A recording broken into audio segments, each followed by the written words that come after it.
Hey friends, welcome to Living the KG Life, a pixie dust filled podcast. On today's episode, we have Meg O'Neill with us, who's going to talk to us all about manifesting magic. So stick around, it's going to be great.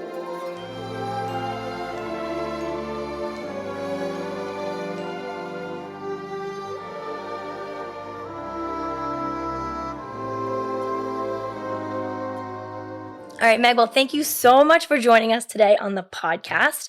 Why don't you kick us off and give us an intro, tell us who you are and what you do. Awesome. Thank you so much for having me. I'm so excited to be here. Disney is one of my most favorite topics. And I am Meg O'Neill. I live north of Boston. I'm an intuitive business coach and mom of 3, wife, huge Disney fan family. And I became a Disney fan later in life, actually. So we can talk more about that later. I love that.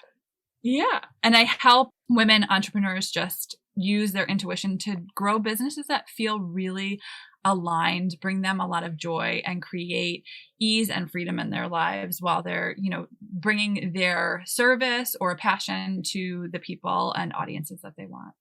I love that. And that sounds like it aligns really well too with just like the magic of Disney. And what I think a lot of people say that they love about Disney is like how much joy it brings them and the things that they're really passionate about. So that's perfect. I know you mentioned briefly that you became a Disney fan later in life, but give us a quick kind of lay of the land overview of your like Disney journey. What's like your earliest Disney memory or what made you fall in love with Disney? Okay. So I'm the oldest of 5, and we used to go down to Fort Lauderdale, Florida for like Easter with my grandparents. And we went to Disney probably for the first time. Maybe I was 7 or 8. And then the second time for one of my sister's communion she got for a gift, we got to go and I was like 12. At this time in my life, I was like the most anxious child. I went every ride I cried on. I think I peed my pants in Pirates of the Caribbean. I was like, this did not bring me joy. It was not. Oh no. But I still looked back on it with like, I want to go back there with my kids one day. I would have one of my sisters, my youngest sister, went in college. I was like, I can't believe that adults would want to do this. Like, it sounds so unappealing to me. I had no desire to go on rides. And then I had my own kids. And I was like, just like struck by the Disney bug. I wanted to bring them so badly. The other part of it is that my oldest son is autistic. And I had heard so many good things about like being able to go to Disney with a child on the spectrum or children with disabilities or whatever it might be, how people just felt so taken care of and so understood.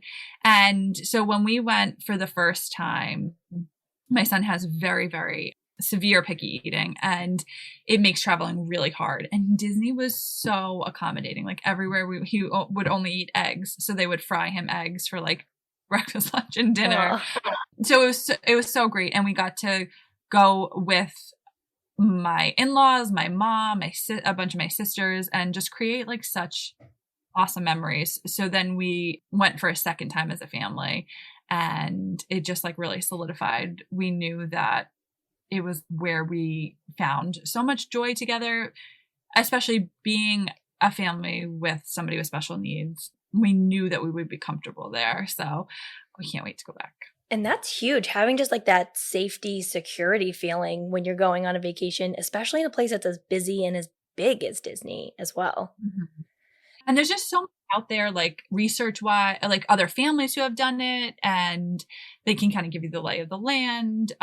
There's just the accommodations, like the special pass that they have. And so it just felt like such a good fit for us. Absolutely.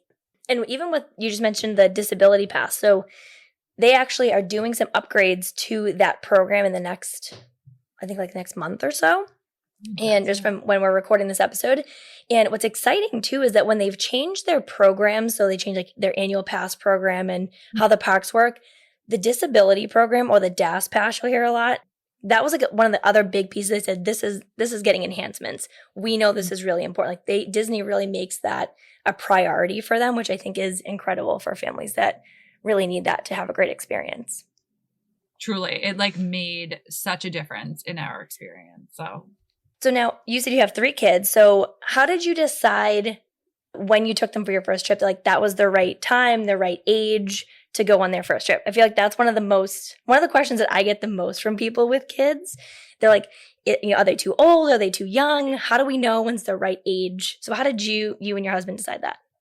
So again, I always come back to intuition. Like you can hear people will say, like my brother-in-law was like, I don't want them to go. They're too young for his kids. They're not going to remember. And to me, it was just like we intuitively knew this was what we wanted to spend our money on and that it was going to be a good experience. So the first time we went, I think my daughter was just 3 or just right under 3, but the boys were at such a perfect age. They were like 5 and 7. And to me, that's like, they're clearly going to remember it and they understood the excitement. So that it just like is what is right for your family. And my thing is always like, come back to your partner if it feels good to you. Like my sister and my sister-in-law did bring their babies and they were like, the girls at that time were like a little bit over 1. And my sister always says like, she might not remember everything of it, but the joy that she had in that moment was so worth it. So, and you as the parent, yeah, and you as the parent are going to remember what that joy looked like and how to take the pictures, and you'll be able to experience that too. Yeah, and it's this very interesting place because I recently had a client that just went and she had some like emotion after it, and we were like talking through it, and I was like, it brings out our inner child, and it also brings up like sometimes like you didn't get to experience that as a kid, right? Or maybe the last time you went was with a grandparent that isn't alive anymore, or there's so many emotions that Disney really can, because it's it really solidifies like a memory. Yeah. And it really lets you also like when you're there, just really get into that like childlike joy. So even though people, I've had people will say that it's like, it's so expensive. It's so this, and yes, it is. It is a privilege to like be able to go, but it's also like, it can be a healing experience too. So I could not agree more. When I went November of 2020, it was supposed to be a Run Disney weekend. I hadn't done anything during the pandemic. And I was like, you know what? I'm going to keep this trip. I'm going to go by myself and I'll just, see how I feel. I walked into Magic Kingdom and I burst into tears. I would too. I was like, oh, wow. Okay. People are looking at me. They're like, are you okay? And I was like, yeah, I'm fine. But I didn't realize, and I had told people when I got home, like, I didn't realize how badly I needed that experience or to be somewhere or be able to feel somewhere to go somewhere that I felt safe. And it all came out in tears. Oh and it was truly like you just said, that healing experience where like, okay, I'm somewhere that I'm comfortable and I'm safe and I can have a good time. And I know that Disney's going to take care of me and I'll be okay. So that's something that a lot of people I feel like don't talk about, is like that healing experience that you can have there. It's so amazing. And every time a Disney commercial comes on, I'm not a crier at all. Like I don't cry very often. Every time a Disney commercial comes on, I cry. And my kids like will now say as soon as they see like the Disney thing, like, don't cry, Mom. Because it just evokes so much emotion for me. And I know it does for other people too. Absolutely. Now, you mentioned you have a fairly good gap, or at least a couple years of a gap, even like your first trip that you did with your kids. Was there anything that you either like thought about, planned in advance, or realized when you got there that you had to consider from 3 to 7? Because I feel like that's a good even like maturity gap for kids there too. Our first trip, I did like the Excel file. I planned everything out. I had like all the things, the toys, the bags for the stroller and stuff. And you were prepared. I was prepared. But then I realized how like excessive that was our second trip. We got a double stroller both times that we went. So like the first trip was 3, 5, and 7. And then our second one was the month before the pandemic. So it had to be like, they were like 8, 6, and 4 or something like that. 8, 6, and 4. And we still got a stroller. Still got a double stroller. So like that really helped us and helped us like just make it easier on them. what I always say too is like, we were not like go to the park and get everything done type people. Yep. We were like, we have to go with the flow and understand that we're not going to get to all the rides that we might want to do. Reservations, the one place that we pushed really hard because I got reservations for the Beauty and the Beast castle. Yep. There that was. Be our guest. And be our guest. It was the day that the light, like, so we had like, it was like really like 9 p.m. when yep. Daylight savings time.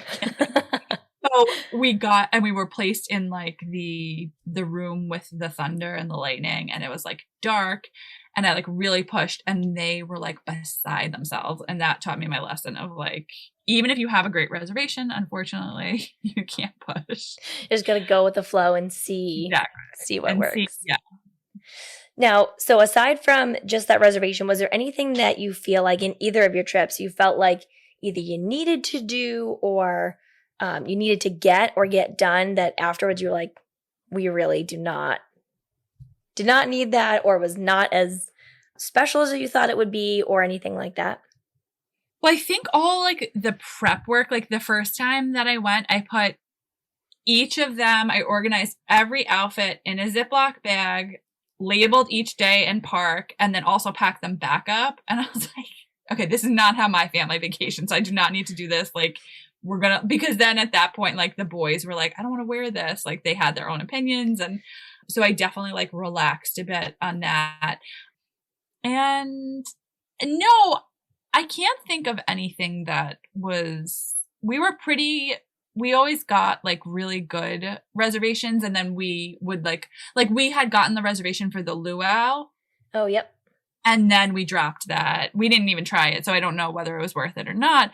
But at that point, we had seen how much we loved like the character meals. Our kids loved them. Same. So I was like, yeah, me too. So to use credits or whatever it was on the luau, we were like, that's just like not what we need to do right now. Yeah. And I think to your point earlier too, it makes it's so important to say what is actually worth going for versus saying, you know what, let's be flexible and see how everybody actually feels right now. Or, and my sister has talked about this, like not even how someone's going to feel today, but like if we push them today, how are they going to feel tomorrow?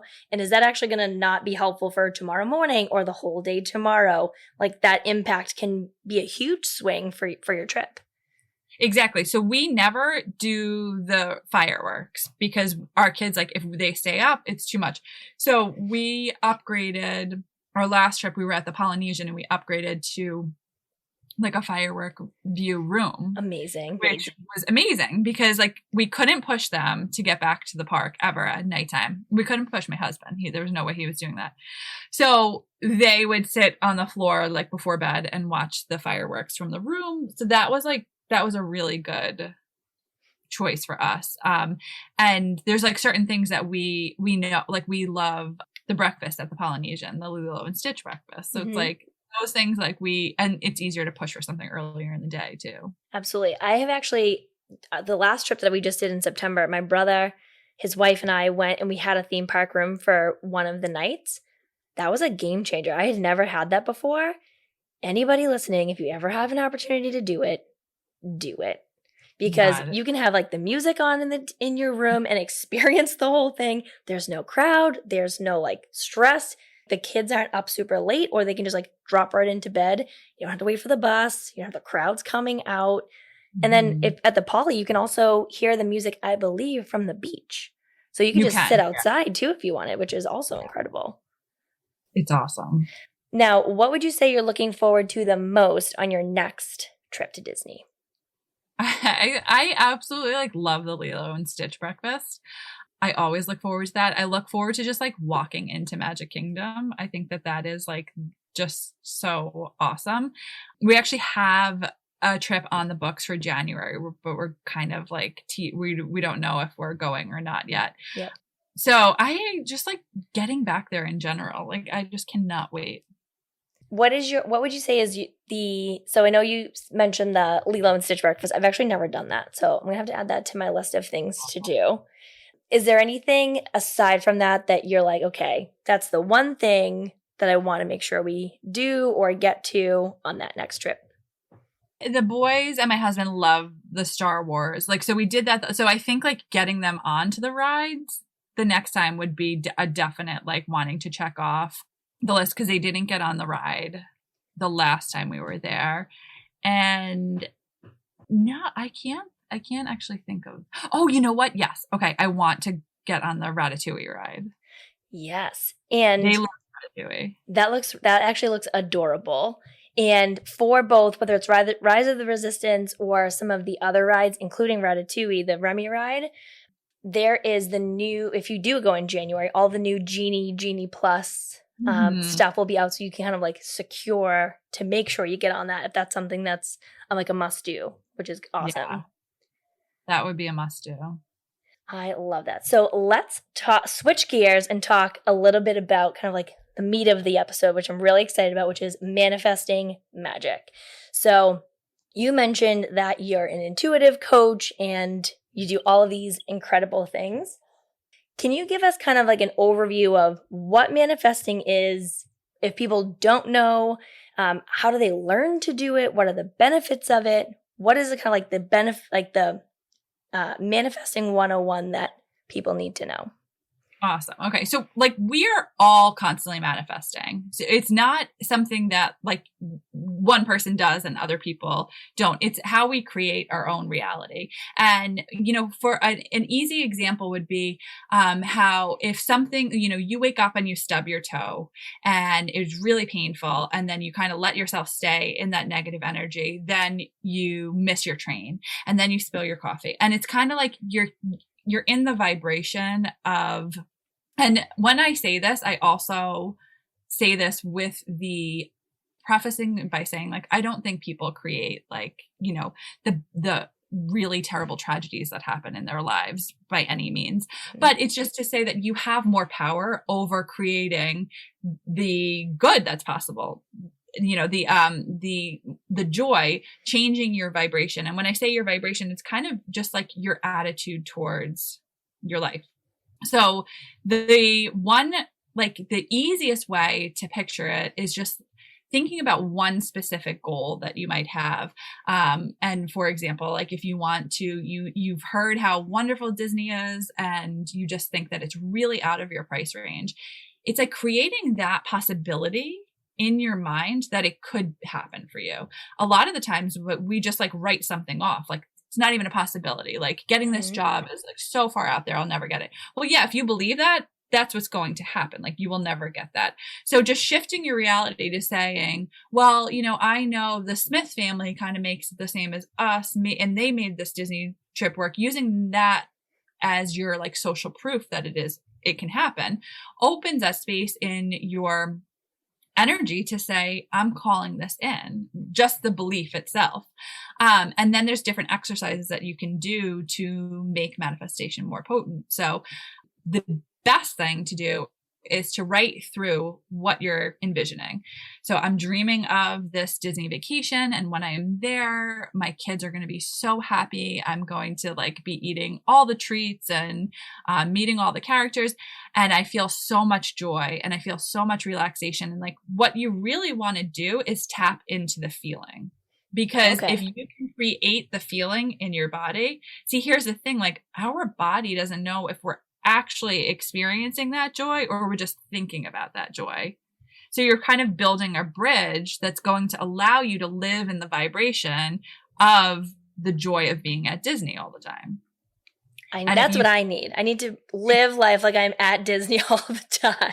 And the more that you do that, then the more Disney magic you're going to bring in. The more magic, you know, it's just because just like I was referencing in the beginning, like if you stub your toe and then you spill your coffee, like you're seeing all the negative that happens. But if you can stop yourself and say like, okay, well, where is one thing that's going right now? What's one thing that I can feel grateful for? There's a whole scale of vibration, fear, shame, sadness, things like that are on the lower end. And then you get up higher and higher. And it might just be that you go from like shame to frustration to anger. And then you're like to being neutral, then to joy. You know, you're climbing it. It's not that we have to live in this constant state of always being happy. It's just like get yourself one notch higher on the scale so that you can just increase that vibration and bring in more of the good to your life. I am obsessed with all of that. I feel like I'm going to listen to this recording all of the time and be like, okay, where am I at and how am I going to get to the next step up? That's awesome. I feel like a lot of that can tie to something that a lot of people feel around travel in general, especially when they're traveling to a big place like Disney, which is anxiety and stress, and it could be overwhelm or fear. Are there any tips that you have for people that do feel or experience fear, like feelings of anxiety and stress and overwhelm, either preparing for a trip or flying somewhere or going to a place that might be really busy and overstimulating like Disney? Yeah. So the top tip is definitely like create the schedule that like feels the most comfortable for you. Don't do what like you found some blogger on the internet says you need to do to hit X, Y, and Z. Yep. Because again, the more you push yourself and put that pressure on yourself, you're going to feel the anxiety. Also, just like bringing things that are comfortable to you. You know, what I use for flights is just like filling my phone with meditations or meditative music that I can listen to, and using breath work to kind of just like create safety in my body. So our nervous system has the ability, like we can practice creating safety within our nervous system as we bring more and more healing to our nervous system. And then that allows you to have kind of more resilience through those experiences that are more difficult, more overstimulating, like things like with my son. All of my children are fairly anxious. But my oldest, some of the things that we do are like practice Reiki, which is energy healing, tapping, which Love is tapping. love tapping. Yeah, it's amazing. And it's something that you can do for like anxiety around flights or big crowds, and just really trying to shift into constantly bringing yourself back to like, I am safe in this moment. I am safe in this moment. And Disney has like really good accommodations for like finding a quiet room or finding a quiet space, you know, places in Epcot like that you can just like go and sit and just regroup and like just allowing yourself that. I think what happens too is that people tie the finances to like, I spent X amount of dollars, so that means I have to like work myself to the bone. Sure. And that's not how you're going to have an enjoyable experience. You might get everything done, but it's like taking hustle culture and putting it into vacation mode. And Yeah. Or even saying, if I don't spend X amount of money, I'm not going to have fun. exactly. That's also a huge, I think, misconception too, that you had mentioned even earlier, of like, you don't have to spend an arm and a leg to have a good time at Disney or anywhere for that matter. But I think there's so much pressure and buildup that comes with planning a big trip like Disney that you can easily fall into almost like that mental trap. 100%. And I think with parents, it's like this like thing that a lot of people check off the list of like, oh, we're doing our Disney trip and we have to do 7 days in the park and blah, you know. Again, it's just like come back to like your family style, like what works for you, and create something that feels like it's busy when we have gone, but like I also feel like it's so enjoyable. Like I don't feel like I need a vacation from my vacation. Yeah. I feel like That might be different though. I feel like I just need a vacation to like recoup, because I'm like so sad that I'm not there anymore. Yeah, that's how, I mean, I like cry when I leave. Yeah. So I know you mentioned thinking about like your schedule and kind of like priorities. Anything else that people need to like do or consider or think about in order to kind of like be in the right mindset for anxiety or overwhelm that they might feel on a trip?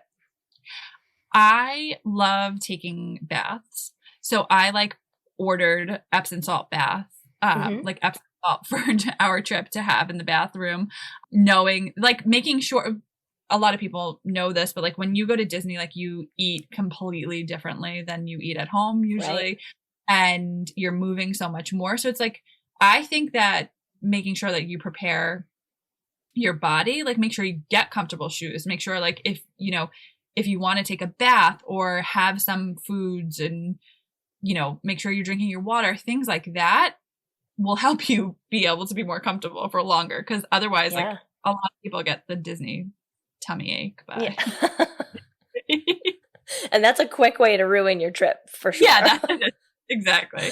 So I think people don't realize like how their food is so, I think it's really good, but like my husband, who's like a health nut, by day 3, he was like having a gallbladder attack. Yeah.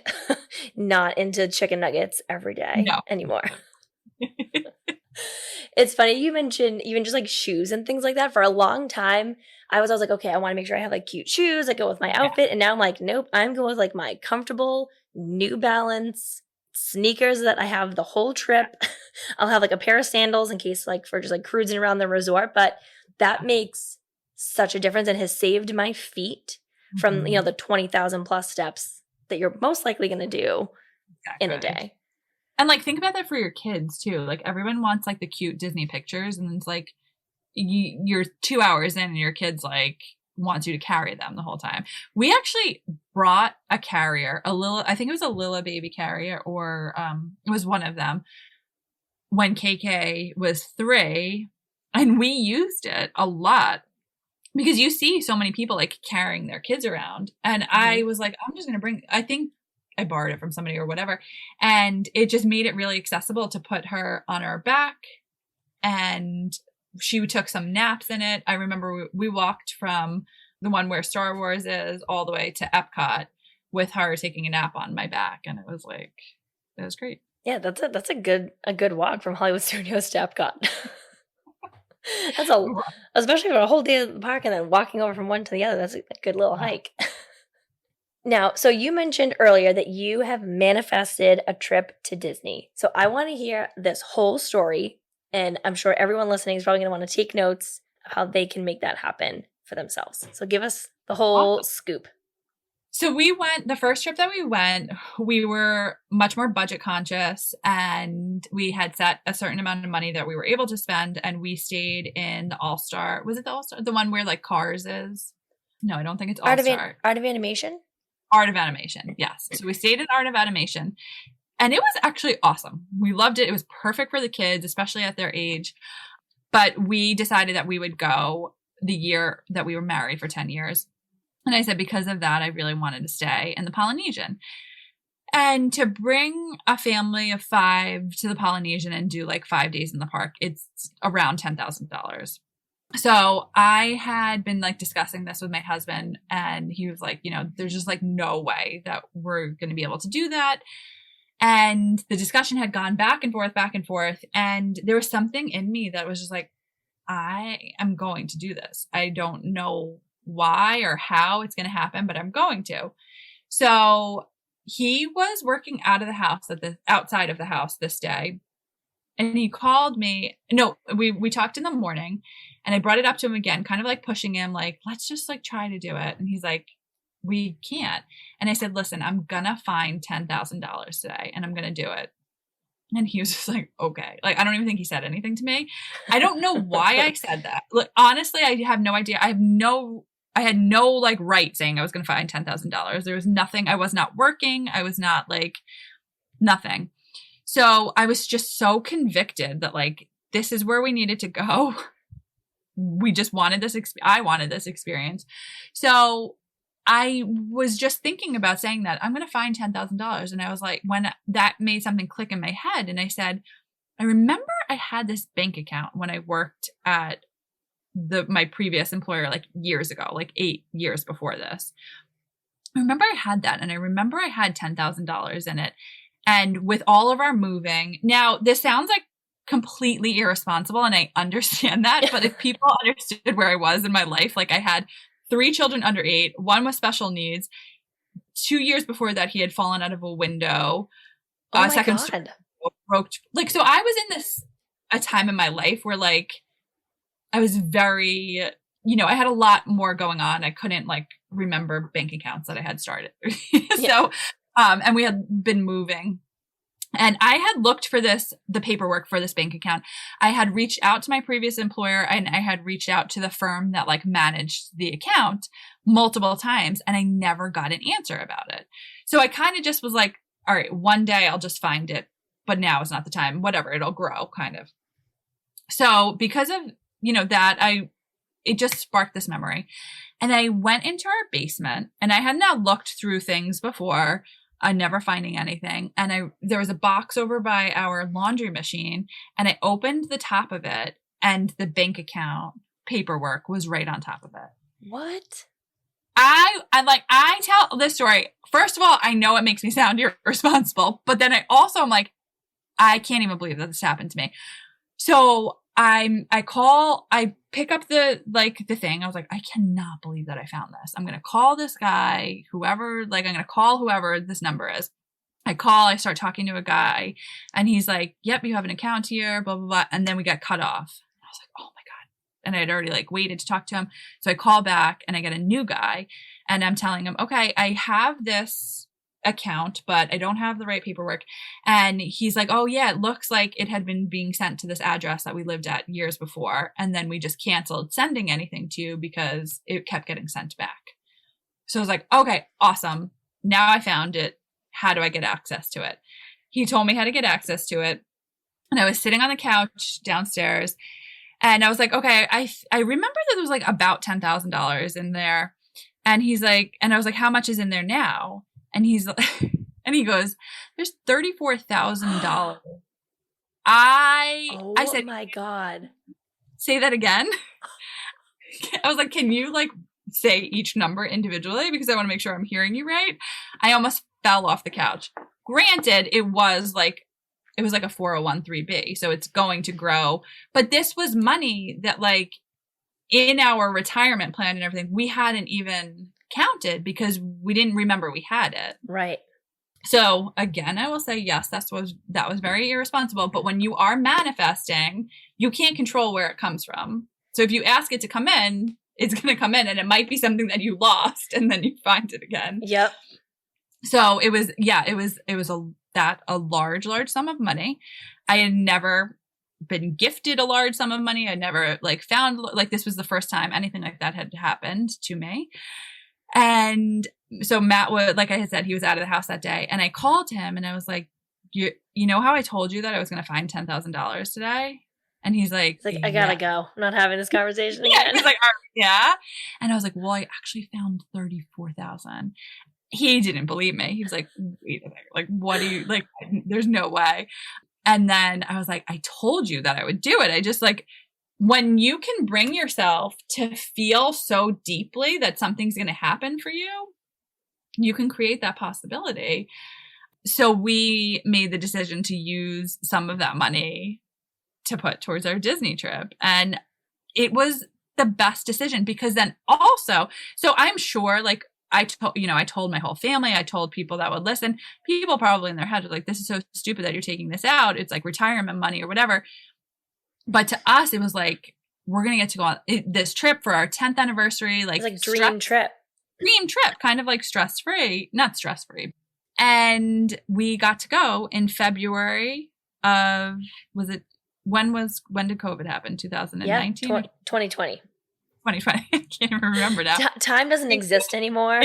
Exactly. So we went February 2020, and they closed down right after that. And it was it just felt like such a gift from the universe. You got to do this right before then everything happened. And it was just, it was incredible. It felt so we got to stay at the Polynesian. We got to have the park view.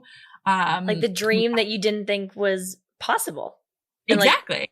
But I knew it was possible. I just didn't know how. Yeah. Make it happen. And it was money very well spent. And yeah. Sounds like a dream trip. That's incredible. It really was. So if someone listening said, okay, Meg, I want to really focus on manifesting something for the first time, really focusing and making something happen, what would you say the first 3 things or 3 tips that you would say, start here? Okay. So the first thing I would do, I always tell people to journal. Everyone is resistant to journaling because everyone thinks of me right here. I've tried so many times. I don't know why it's so hard for me. I think a lot of people think that we should be journaling when we were 12 years old. This is my day. Dear diary, I want to go to Disney today. That's what my journal will sound like today. Exactly. And it's more about so there's something that happens in your brain when you actually like put pen to paper. So we can think through a lot of things, but if you take the time to say, so maybe your journaling experience for manifesting is just like, my goal is to take my family to Disney by June 2022.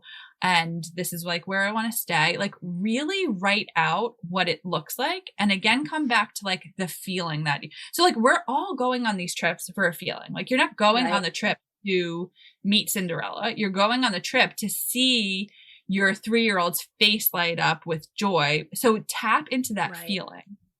So writing it through really helps our brain see that it's like a possibility and open the energy towards like calling it in. So even using words like that, like I'm calling in a fully paid trip to, like, I know other people who have manifested fully paid trips, children with special needs, but they have a family of like 4 kids. And so it's like incredible things can happen. So putting pen to paper is the first step. And the other thing is taking aligned action. So manifesting isn't just, thinking something up and like expecting that it's going to land on your doorstep. Yep. You have to do the work and then use as your intuition comes up. So the aligned action example from my manifestation story would be, okay, I said I was going to find the $10,000. And then I went searching in the basement for, like, I had this gut instinct to look somewhere. So our bodies, our soul, our minds know way more than we give them credit for. And listening to those like gut feelings will lead you in the right direction, especially when you're spending time like actively trying to create something. And then I think the third part would be just like surrounding yourself, like start following people on Disney, like Disney bloggers, listening to podcasts like this, like really getting yourself in that feeling, because the more you're in that vibration, again, like I said, the more you can attract. I love that. And something I was just thinking about as you said that is, do you feel like there's also an attachment or something that like we need to do, like acknowledge that what's happening is aligned with the goal that we're working towards? Because I feel like sometimes if I say, okay, I really want to do X, Y, or Z, and then something happens, I'm like, oh, that's bringing me closer to that goal. And then I feel more like motivated to keep going. Is that something that people should also think about? Like how those, like you said, like those actions are actually like affirming them that they are helping you towards that goal? Well, I think that falls under a little bit of like the trust of the process. A lot of people want to see like big results really quickly, and understanding that if every single day you come back to your journal or your meditation or prayer, whatever it is for you, like creating bits of quiet where you can quiet your mind and tune into your intuition, your gut, whatever it is that you like, your higher self, whatever it is for you, something's going to happen. And it's like, you have to create that space. We just don't do that. Like no one encourages us to do that. And then maybe you'll be driving and you'll see a license plate with like a Disney sticker, or you'll, you start making room for the possibility. And when it comes in, affirm that, like say, I am so grateful. I am seeing this sign today. Thank you. More, please. Thank you. More, please. Just like falling into that gratitude and asking for more. A lot of us use our logical mind and like say like, oh no, it can't be that. It has to be something bigger. Or like we want to brush it off as just like, that's a coincidence. Well, you can brush it off as a coincidence, but you're not going to see as much magic happen. I love that. Well, I can't wait to make some notes myself after this. I can't wait to see what you manifest. I am ready. All right. Any other last manifesting tips, things that people need to think about before we jump into our last segment of the podcast? I think once you get to Disney, really create some mental pictures. So somebody told me this for my wedding. Find 3 times throughout like your wedding where you just stop and really just like breathe in the feeling and like take a mental picture. I love that. Because otherwise it just goes by in a blur. So do that same thing at Disney. Find those moments where you just like see your family feeling so much joy and just really embody that feeling.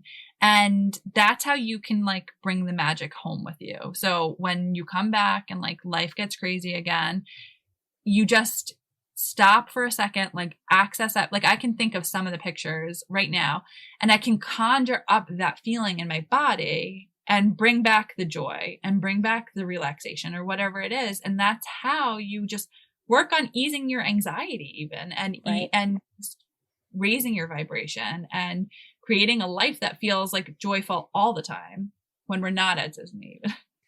I'm so excited. And for everybody listening, if you're going to try this stuff out, send me a DM. We'll make sure that Meg's info is in the show notes too, so you can send her DMs and tell her all of the let her know all the great things that are happening in your life. All right, so our last two little pieces here. We're going to do a speed round of favorites. So kind of go through things that are your favorites of the Disney World. And then the last one will be your favorite magic moment at Disney World. Okay. Ready? Okay. What is your favorite resort? Polynesian. Oh, it's a dream. I can't wait to stay there. It's on my bucket list. Smells so good. Oh, yes. Favorite restaurant on property? The Lilo and Stitch one. I can't think of the name of it, but the one in the Polynesian. That Ohana? Ohana, yes. Love it. Favorite park? Magic Kingdom. I think almost everybody so far has said Magic Kingdom, and it makes me so happy because it is also my favorite. We'll see if we ever find anyone who does not have Magic Kingdom as their favorite. All right, favorite ride at each park? This is so funny, but like my kids love the Winnie the Pooh ride. I love Winnie. So, yeah, it's like it was just so good they just love that. We love the Toy Story rides at Hollywood Studios. Is that what it's called now? Mm-hmm. No, it's not. It is. Okay. Yeah. I loved Soarin', and I loved the Frozen ride at Epcot. And what am I forgetting? Animal Kingdom. I don't know what ride. The Avatar ride. So that was really beautiful. Flight of Passage. I don't think, no, the other one. We never made it on Flight of Passage. Was it Navi River Journey? Yeah, that one? Navi River one. I actually have not been on that one yet. It's really pretty. And we also like the safari. Safari's always good. Yeah. All right. Favorite snack? Oh my God, it's so many. But I do love the Nutella and strawberry waffle in Storybook. Yes. And I just love, I'm not a Starbucks fan at all. But I love when you're at Disney and like you could just get the huge Starbucks with like your snack credit. Yeah. There's just something about that I really like. And I feel like everything's big. Even like the donut that you can get at Starbucks, like the Mickey donut is like the size of my head. Yes, it is. All right. I think I know this answer from you, but just based on your Insta. Favorite merch item or collectible that you have, either that you collect when you go or things that you just love that you have of Disney's? Oh my God, tell me what you think mine is, because now I want mugs. I feel like you're a yes, mug person. I do. I love mugs, but I don't have any from Disney. I just have the Pride one from Marshall's that I love. So that should be like the first thing on your list to get on your next trip, a good mug. I think that I've had like a aversion to like choosing what I want to collect. Like I haven't been able to like make the decision. There's so many options. Yes, and I actually love the pin idea, but I haven't done that. So I have handmade ears that my sister Molly, she has an Instagram page, Make It For Me Molly, and she made all of our ears. Amazing. She doesn't really do much now because she has twins and she's pregnant. But she's a little busy. She's a little busy. And she made all of our t-shirts, which I loved. I really liked that. So I haven't focused on collecting anything for myself yet, but I will. That will be a future oriented project. And that'll be fun too to see, like, as your kids get a little bit older too, like if they get into pins or any of the other things. Yeah. Yeah. My in-laws are actually moving right now, and my sister Kelly, two of my sisters are real big Disney fans, but my in-laws are moving, and my mother-in-law found the original Mickey phone. Yes. And my sister Kelly was like so excited. Okay, I feel like if you have multiple Disney fans in your family, people will be like fighting over that. Yeah, exactly. That's a classic. Yes. Oh my gosh, that's amazing. The other thing too, if your kids do like to collect things or like are curious, a friend of mine was recently just talking about how at Animal Kingdom you can get little like passport badge books. Yes, And I've seen that. and there's certain like cast members that you can go up to. I think they have like a sash or something to kind of like indicate that they're like wilderness explorers, and they can give you different badges and you kind of like find them around the parks too. Love that. So lots of good ideas to kind of check out and see how they work. Any favorite non-park activity? We absolutely loved the pool at the Polynesian. That was like, they will still talk about the slide there. And we actually went, when we stayed at Art of Animation, we were there for Halloween, and the pool had like a ton of activity and trick-or-treating and stuff. So the pools are definitely a big draw for our family. Yeah, and I feel like a lot of parents too say that it's really helpful to build pool time in during the trips. Yeah. Because they think that's just as cool sometimes. Yeah. I remember my sister's kids, last time we went, they were like, we swim all summer long at like Gigi and Papa's house. And they're like, oh no, but this is a Disney pool. Oh, yeah, like, exactly. Oh, okay. Now we know. Make sure we build in Disney pool time. Yeah. All right, last two. Favorite Disney movie? I would say Little Mermaid. Yes. I think I'd have to go with that. Ariel's my girl. And then favorite Disney character? Oh, this one is a tough one. I love all the princesses. I feel like I sound like such a like child, but that's what it brings out.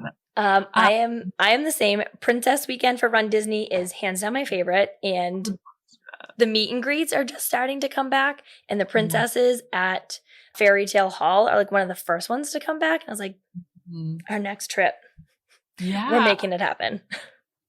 We went to like Ariel also because like my son was totally into her, but we just like kept going back to her. I think that my kids love the characters like pretty more than the rides. They just make the character interactions so good and so special. Yeah, definitely. All right, last question before we let you go. What is your favorite magic moment from Walt Disney World? We went to the Halloween dinner with Mickey and Minnie at the diner in Hollywood Studios. Yes, So Hollywood and Vine. Yes, and it was with Goofy and all of them. And Minnie asked my son to marry her and got down on her knee and all this stuff. And then they gave him a wedding pin.